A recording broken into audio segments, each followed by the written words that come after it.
Bonjour, bonsoir, chères toutes, chers tous, que les bénédictions soient, que la lumière engendre toujours la lumière, éternellement la lumière. Les influences négatives, nocives existent, bel et bien. Oui, elles existent. Et donc aujourd'hui, dans cette capsule, je vais partager avec vous la compréhension des influences négatives, nocives qui sont dans votre environnement, que ce soit de façon automatique ou de façon intentionnelle. Je suis Elmancio Godson, métaphysicien. Vous savez, dans la vie, nous nous déplaçons, nous sommes en relation avec les gens, nous échangeons les uns avec les autres, comme j'échange présentement avec vous, et à distance bien sûr, mais j'échange avec vous, vous m'entendez, et je vous influence d'une certaine manière, que ce soit consciemment ou inconsciemment. De la même manière, les personnes qui nous entourent, l'environnement dans lequel nous sommes, tout ce qui est autour de nous en termes d'être vivant, animé, ou en termes d'être vivant, animé, inanimé, c'est-à-dire non reconnu officiellement comme étant animé, quel que soit là où nous nous trouvons, nous sommes sujets à des influences vibratoires. Parce que tout ce qui nous entoure est énergie. Mais quand on le dit, les gens comprennent peut-être, mais les gens ne savent vraiment pas ce que ça veut dire au fond. Et donc je vais vous expliquer de façon standard comment est-ce que tout ce qui nous entoure est énergie et que ces choses peuvent avoir de la mémoire et donc nous influencer. Vous savez, lorsque vous prenez par exemple la parole biblique, pour ceux qui la connaissent, qui dit que au commencement Dieu créa le ciel et la terre, c'est une expression qui signifie simplement qu'au commencement, il y avait deux substances issues de la réalité première, de la réalité vérité première, à savoir Dieu, quel que soit le nom qu'on lui donne, et que cette essence primordiale a généré deux substances, la substance esprit et la substance matière. Mais en fait, il s'agit de la même chose. Que nous parlions de l'esprit, que nous parlons de matière, nous parlons exactement de la même chose, mais à des degrés de vibration différents. Donc on peut, sans se tromper, dire que la matière, c'est de l'esprit vibrant à une densité donnée, et que, justement, l'esprit, c'est de la matière vibrant à une subtilité donnée. Et donc, notre vie est un mélange d'esprit et de matière, du subtil et du grossier. Et les deux interagissent. L'interaction entre le subtil et le grossier se fait par le courant d'énergie, par le courant d'onde, de vibration. Vous voyez, par le courant de la parole, du verbe. Alors le verbe, c'est justement la vibration, les énergies. Et donc l'interaction entre le grossier et le subtil se fait justement à travers les courants d'énergie, car la vie, dans sa fonction de vitalité, va se mettre en mouvement sous forme de vagues vibratoires. Et donc nous sommes tous, quoi que nous soyons, qui que nous soyons, nous sommes fondamentalement énergie, parce que justement, nous sommes cette réalité esprit, substance spirituelle, mais également substance matière, et les deux interagissant. À partir du moment où nous comprenons que la relation que nous avons de nous à nous-mêmes est une relation vibratoire, et donc nous savons que la relation que les choses qui nous entourent ont avec elles-mêmes d'abord c'est d'abord une relation vibratoire entre leur matière grossière et leur dimension spirituelle elle-même ou subtile. C'est comme la relation qu'il y a entre l'atome, le noyau de l'atome, et les autres parties de l'organisme en matière d'organisme grossier. Et donc, tout ce qui nous entoure est verbe vibration, tout ce qui nous entoure est énergie, tout ce qui nous entoure est fréquence vibratoire. Mais l'autre élément également important, c'est que tout ce qui est matière est rétention. Et donc, la rétention suppose donc de la mémoire. Et donc, la matière possède cette dimension attribuée à des os, à savoir la mémoire. Toute la matière mémorise. Parce que le concept même de la mémoire est indissociable du mental. Et le mental étant ce qui a créé et le corps physique et le corps astral, eh bien, le corps astral et le corps physique possèdent justement de la mémoire. Et donc, si notre corps peut avoir de la mémoire, et que justement notre corps astral peut avoir de la mémoire, et que notre mental également a de la mémoire, les choses qui sont créées par le mental, à savoir les existences matérielles, possèdent également de la mémoire.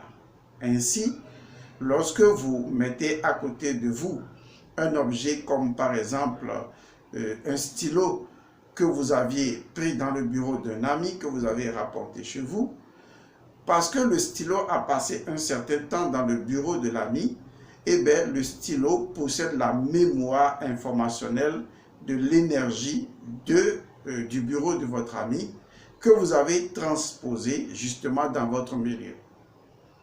Durant ce transport, ce stylo qui était polarisé par l'énergie de votre ami, la polarisation, c'est la mise en relation de l'énergie avec nous. Et donc, cette polarisation existait entre l'objet et son détenteur. Mais quand l'objet a quitté son détenteur, ce temps de passage est appelé le point de neutralité. Ça veut dire que l'objet redevient neutre parce qu'il n'y a plus d'interaction. Et quand l'objet va venir dans votre bureau, l'objet va entrer également dans une autre polarisation. C'est comme quand vous achetez une voiture deuxième main, c'est une voiture qui a été utilisée par quelqu'un, donc qui a été polarisée par l'énergie de quelqu'un, et ensuite la personne a abandonné la voiture.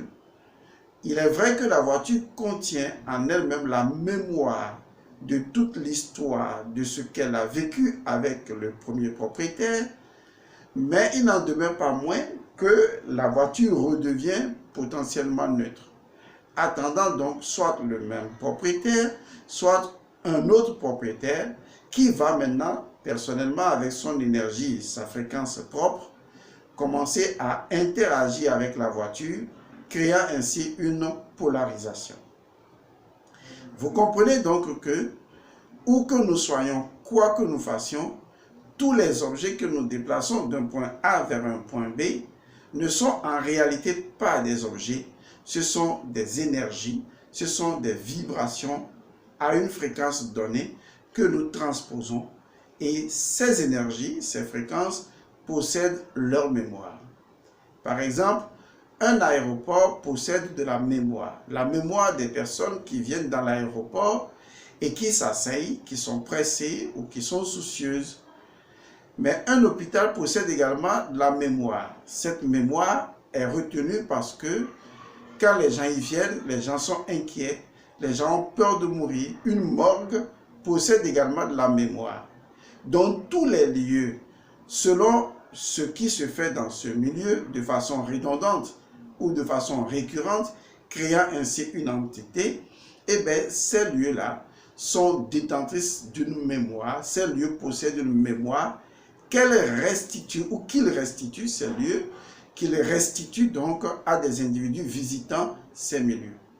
Et donc, quand vous vous déplacez dans le monde, vous vous déplacez d'un champ d'énergie, d'un lieu avec une mémoire, vers un autre lieu avec une autre mémoire.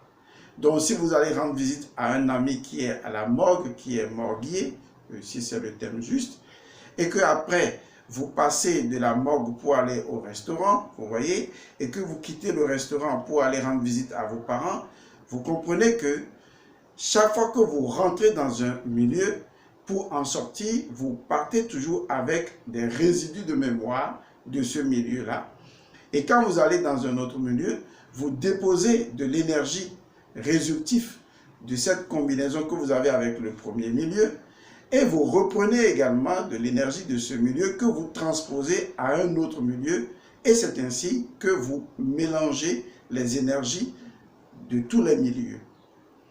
Généralement, si on devrait bien réfléchir, lorsque vous allez voir des gens à la morgue, des cadavres par exemple, vous êtes censé rentrer chez vous et faire une purification avant d'aller dans un autre milieu. Aujourd'hui, ces choses ne sont plus respectées et on passe d'un milieu à un autre milieu sans se débarrasser de l'entité précédente du milieu précédent, et donc on rentre dans les milieux n'importe comment. Et c'est ainsi qu'on peut être influencé par des énergies négatives nocives. Pourquoi? Parce que vous quittez peut-être des amis qui vous parlent des choses troublantes, et donc vous avez acquis de la mémoire que vous allez interchanger avec une autre personne. Ou bien vous quittez un milieu alors que ce milieu-là, quelqu'un y était avant vous il y a peut-être une heure. La personne était assise à la même place à laquelle vous êtes assis actuellement. Et donc, la personne qui avait passé une heure là-bas avait eu le temps, vous voyez, de maugréer un certain nombre de choses parce que n'étant pas content, ayant des soucis, ayant des préoccupations. Et donc, la personne s'en va. Ce n'est pas parce que la personne est partie que l'énergie de ce milieu n'a pas été polarisée compte tenu de ce que la personne vivait avant de prendre départ. Et donc, vous arrivez une heure de temps après, vous vous asseyez exactement à l'endroit de la personne. Et donc, vous pouvez être intoxiqué, vous pouvez inconsciemment reprendre cette énergie d'inquiétude et du jour au lendemain, vous devenez inquiet sans savoir pourquoi, ou vous devenez nerveux, vous devenez colérique. Parce que, à votre insu, votre inconscient, qui possède ses propres défauts, ses propres déchirures ou ses propres énergies, votre inconscient va chercher des sympathies. Et si cette énergie sympathise avec votre inconscient, eh bien votre inconscient va récupérer cette information. Soit dit en passant, tout le monde pense que l'inconscient est inconscient. Oui, c'est déjà une vérité de base. L'inconscient est forcément inconscient, mais c'est de notre point de vue que l'inconscient est inconscient, que le ça est inconscient. Mais du point de vue de l'inconscient en lui-même n'est pas inconscient. C'est un niveau de conscience. Est-ce que vous voyez? Et donc, selon cette fréquence de conscience, l'inconscient qui récupère tous nos refoulements, nos peurs et surtout notre enfance et est en relation avec notre cerveau reptilien qui ne dépasse pas l'âge de 7 ou 8 ans et qui a vécu un certain nombre de choses de par le passé, eh bien, notre inconscient va chercher à un moment donné à récupérer les influences de part et d'autre à votre insu. De la même manière, si vous avez souvent peur et que vous vivez, disons, un traumatisme psychologique où votre cerveau néocortex est bloqué dans ces informations et vous vous êtes recroquevillé sur vous-même et vous êtes devenu soucieux à l'intérieur de vous, qu'est-ce qui va se passer? Eh bien, quand vous allez vous retrouver à des endroits donnés, les mêmes endroits ayant reçu par imprégnation et dans la mémoire de ces lieux-là, des vibrations de traumatisme ou des vibrations traumatiques, et bien quand vous arrivez, et bien vous les ramassez selon la loi de la magie qui est donc reliée les différents principes dans une sympathie. Vous comprenez donc qu'on peut être inconsciemment influencé. Et donc on peut être influencé par ce que l'on achète au marché, on peut être influencé par ce que l'on achète dans une boutique, parce que la chose possède une énergie précédente, et si on ne sait pas faire, cette première énergie peut nous infecter, peut nous affecter. C'est la raison pour laquelle, lorsque on prend quelque chose de nouveau, il faut pratiquer sur cette chose-là le baptême mystique. Le baptême mystique, c'est un rite qui consiste en 5 secondes, 10 secondes, à l'instant T où on achète une chose, à prononcer une parole pour simplement créer une vibration personnelle avec la chose. Il va sans dire donc que si la chose possédait une vibration précédente en relation avec son ancien propriétaire et que vous pratiquez votre baptême mystique pour créer une relation personnelle avec cette chose-là, et bien cette chose ne pourra avoir avec vous que la première impression que vous avez créée dans cette chose-là. Et donc l'influence que la chose avait avec son ancien propriétaire, elle ne pourra pas l'avoir avec vous. Parce que ce n'est pas l'imprégnation première que vous lui avez créée. Donc la même chose qui a été utilisée par 1000 personnes peut avoir peut-être servi les 999 personnes de façon négative, parce que ayant acquis une mémoire étant reportée d'un candidat à un autre candidat, et que cela arrive sur vous, et vous, parce que vous connaissez le principe du baptême mystique qui est un principe de l'alchimie et de la transmutation des énergies, eh bien, vous arrivez à repolariser la chose en créant un circuit personnel de relation avec cette chose.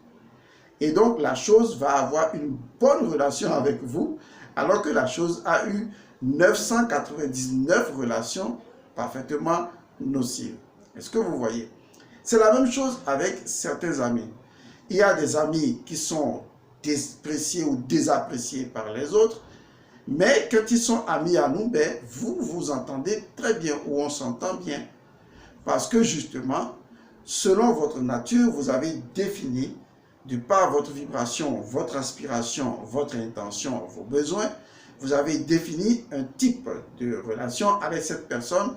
Et cette personne sera perçue par les autres comme étant mal agissant, mais à l'égard de vous, la personne est justement correspondante à l'énergie que vous aviez créée dès le départ.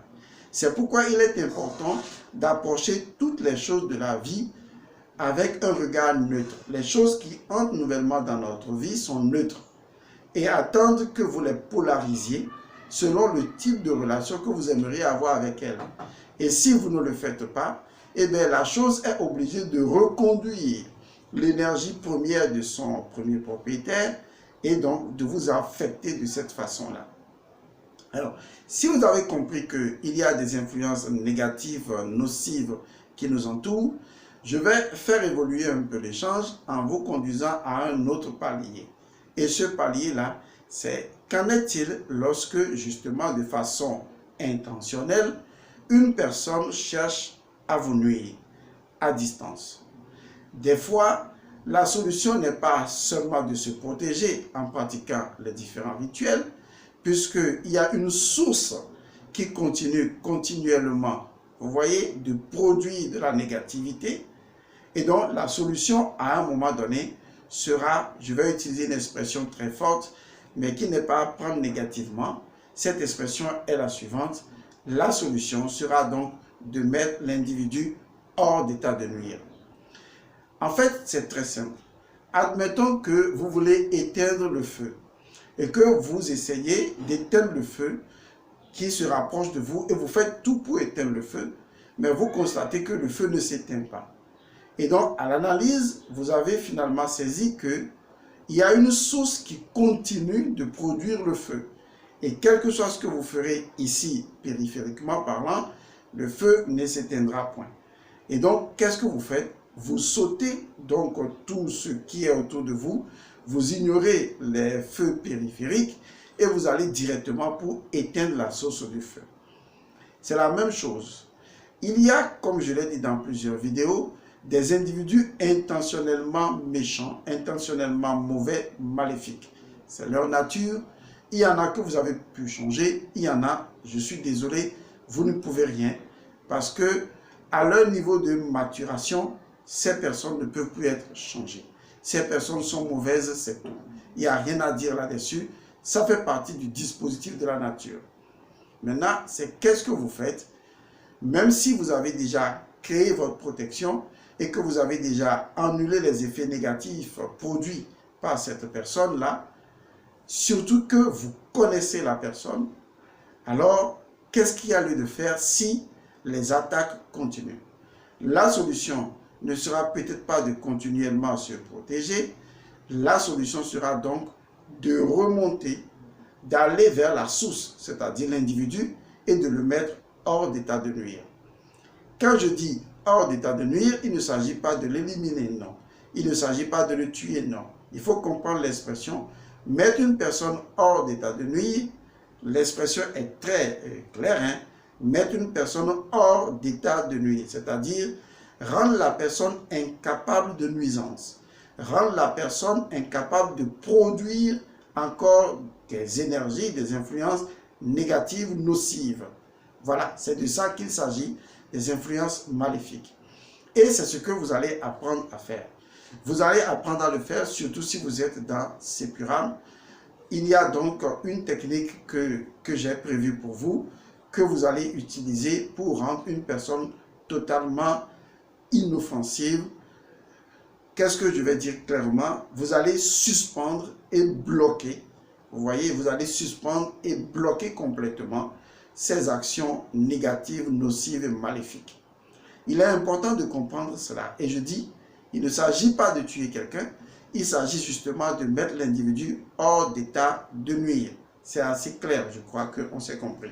Parce qu'avec YouTube et les échanges, il arrive que des fois on ne se comprenne pas et j'aime bien être clair et me faire comprendre.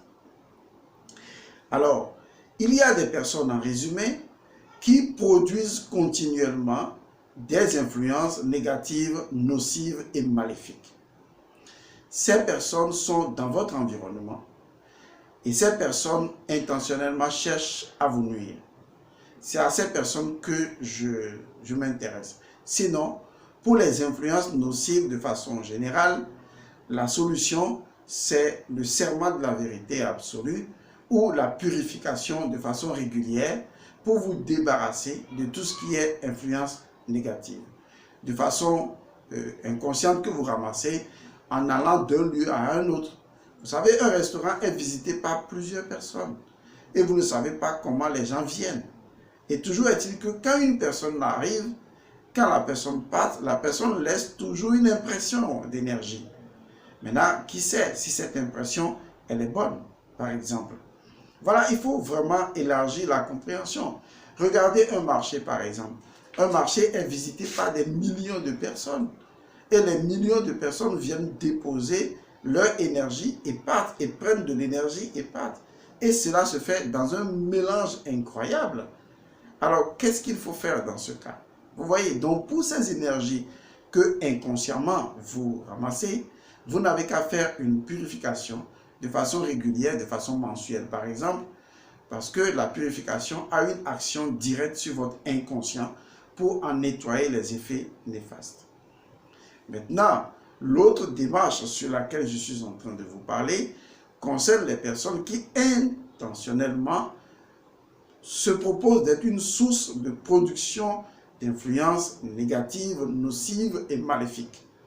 Et tant que vous n'allez pas mettre point, un doigt sur le bouton stop à la source, vous avez beau essayer de contre-attaquer ou de vous protéger, mais comme l'individu est fondamentalement mauvais, comme l'individu est fondamentalement, foncièrement méchant, maléfique, eh bien l'individu continuera toujours de produire de la négativité. Dans ce cas, la seule solution, c'est de mettre l'individu hors d'état de nuire. Et pour le mettre hors d'état de nuire, il y a une pratique spirituelle pour ça, qui fait que vous allez rendre l'individu complètement incapable de vous nuire. Il faut bien comprendre ce que je dis. Vous allez rendre l'individu complètement incapable de vous nuire. Et ça ne demande rien d'extraordinaire. Juste des petites choses qu'il faut avoir à disposition. Si vous connaissez la personne, si vous êtes sûr que c'est la personne, surtout que vous n'allez pas lui faire du mal, hein, que ce soit la personne ou peut-être pas, si vous êtes trompé, on ne sait jamais. L'idéal serait de ne point du tout se tromper et de s'assurer que c'est cette personne. Cette personne peut être dans la vie professionnelle, cette personne peut être dans la vie familiale, cette personne peut être dans la vie amicale, fraternelle avec les gens avec qui vous êtes. tant que vous avez identifié par quel procédé que ce soit l'individu comme étant la source de nuisance, la première chose à faire, c'est de tout faire pour retrouver une photo de cet individu-là. Il n'y a rien à faire. Aujourd'hui, les photos pilulent partout. Et donc, vous allez prendre une photo de l'individu, que ce soit sur Internet, les réseaux sociaux, ou directement, vous prenez une photo de la personne. Cette personne peut être votre mari, cette personne peut être votre femme. Vous savez, aujourd'hui, les relations de vie de couple ne sont plus tellement l'amour. Souvent, le karma fait des gens se rencontrer, justement. Mais quand les gens ne comprennent pas le dharma, quand ils rentrent dans une relation karmique pure, eh bien, le foyer peut devenir un terrain de vengeance, un terrain de coup pour coup, un terrain de jet de sorts de maléfices, un terrain de meurtre et de tuerie mystique. Et vous savez de quoi je parle parce que beaucoup de personnes vivent dans ce type de relation. Et donc, l'une des choses importantes à faire, c'est d'obtenir la photo de la personne. Première chose. La deuxième chose, c'est d'obtenir le nom et le prénom de la personne. Et si vous avez encore la possibilité, c'est d'obtenir son jour de naissance. C'est vrai que cette dernière chose est facultative, mais toujours est-il que plus vous avez d'informations sur l'individu, plus l'individu est, voilà le mot juste, est ciblé. Est-ce que vous comprenez? L'individu est spirituellement ciblé. Il est ciblé parce que vous avez su le configurer pour le rendre unique. Car plus on l'identifie avec précision, plus il est ciblé, il est dans le target. On peut l'avoir à vue. On sait que c'est lui, il n'y a pas risque d'erreur. Car l'erreur que une personne porte le même nom et que cette personne soit née le même jour et que cette personne soit née la même année, le même mois, vous comprenez donc que le risque est vraiment pratiquement infinitésimalement impossible. Sans oublier que on dispose de la photo de la personne, donc l'affaire est déjà réglée. L'autre chose dont vous aurez besoin, c'est du sel. Le sel consacré, qui va vous permettre de définir un périmètre géométrique autour de cette photo-là. Et donc, pour consacrer le sel, j'ai appris cela à ceux qui sont dans ma formation Sepuram et qui sont dans les autres groupes également. Alors, l'autre chose également dont il faudra justement disposer, c'est soit d'une aiguille à coudre. Et veillez que l'aiguille à coudre soit bien longue. Si vous n'avez pas une aiguille à coudre, cherchez un couteau. De préférence, un couteau qui n'a pas encore été utilisé et qui devient de facto un couteau de rituel que vous allez toujours utiliser pour beaucoup d'autres rituels.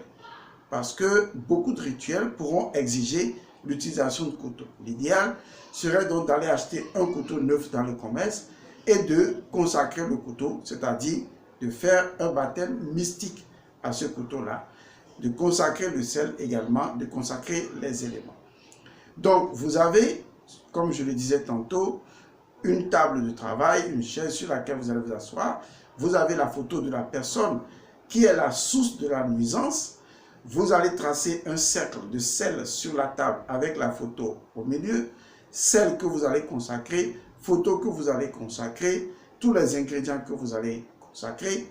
Et vous avez une longue aiguille. Il faut que l'aiguille soit bien longue, comme les aiguilles qui permettent de coudre de grandes choses, comme pour les pêcheurs ou pour toute autre personne. Et vous avez une grande aiguille que vous allez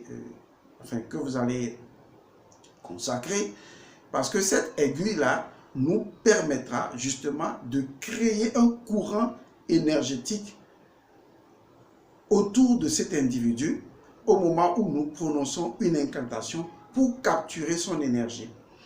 Et donc, à partir du moment où vous avez tous ces ingrédients-là réunis, vous allez passer maintenant à la pratique. Il n'est pas exclu qu'en présence, vous ayez une bougie qui soit allumée, mais c'est facultatif. Toujours est-il que si vous pratiquez ce rituel le soir, vous aurez besoin d'une source comme la bougie pour pouvoir vous éclairer. Et si la bougie doit rentrer dans le jeu du rituel, il faudra justement la consacrer. Vous comprenez déjà. Et donc, quand vous allez prendre l'aiguille, il y a un travail spécifique que vous allez faire sur l'aiguille. Et vous allez commencer à utiliser l'aiguille d'une manière précise avec la photo. Et vous allez adjoindre à cela les incantations que vous allez prononcer au moment où vous faites ça. Maintenant, il y a également un élément très important qu'il faut garder à l'esprit, c'est que quand vous avez la photo, il y a une formule que vous devez écrire sur la photo derrière. D'accord? Vous devez écrire une formule sur la photo et cette formule, elle est précise, vous l'écrivez derrière. Maintenant, une autre chose qui est fondamentale que vous allez devoir avoir, puisqu'il s'agit de bloquer l'individu, de l'empêcher de nuisance, vous allez acheter un bocal. Vous connaissez le bocal, un bocal transparent que vous pouvez fermer. Et à la limite, si le bocal peut avoir une petite ouverture et vous pouvez utiliser un petit cadenas, ce serait bien. Donc sachez que le cadenas également va entrer dans la configuration des choses à consacrer. Parce que lorsque vous allez finir votre rituel, eh bien, vous allez mettre le sel dans le bocal, vous allez mettre la photo dans le bocal, de la personne dans le bocal, vous allez mettre l'aiguille dans le bocal, l'inscription écrite derrière la photo également, tout ça est dans le bocal. Et je vous dirai là où vous allez mettre le bocal. Et c'est ainsi que l'individu est rendu prisonnier dans sa capacité de nuisance. Parce que cette technique-là ne consistera pas à votre tour à nuire à quelqu'un. Vous comprenez ça? Autrement, vous allez vous attirer beaucoup de conséquences négatives. Il s'agit donc d'identifier les nuisances que la personne peut causer à autrui et de faire les invocations par rapport à ces nuisances-là, de pouvoir les circonscrire avec l'aiguille et ensuite de positionner l'individu dans un bocal et de cadenasser le bocal et d'aller conserver le bocal précisément à un endroit donné. Vous constaterez que, quelles que soient les attaques que cet individu continuera à lancer en tant que source des maléfices ou de ce qui va être fait, eh bien, ça ne sortira pas du bocal. À la limite, l'individu risque de se nuire à lui-même. Est-ce que vous voyez? Parce que vous l'aurez bloqué, vous l'aurez empêché. Voilà. Donc, tous ceux qui sont dans ces purames, eh bien, d'ici donc la semaine prochaine, comme je vous ai donné plusieurs rituels, d'ici cette semaine et la semaine prochaine, vous aurez l'intégralité de ce rituel-là dans le groupe dans lequel vous vous trouvez. Parce que, comme je l'ai dit, je tiens à ce que vous deveniez autonome et que vous fassiez les choses par vous-même. Je vous remercie et je vous retrouve dans la prochaine vidéo. Que les bénédictions soient. Paix à vous.